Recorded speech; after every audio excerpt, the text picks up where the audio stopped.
Hello mga Lods, meron pala akong ituturo sa inyo.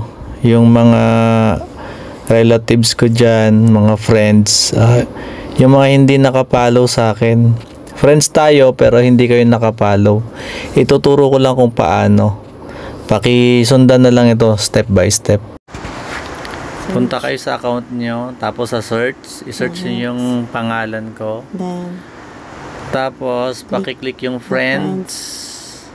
Tapos, yung unfollow, pakiclick nyo yan. Tapos, not now. Balik kayo dun sa my friends. Tapos, yun, follow. Para counted yung yung pag-follow sa akin. Hindi ako ma-monetize kasi yung followers ko napakababa.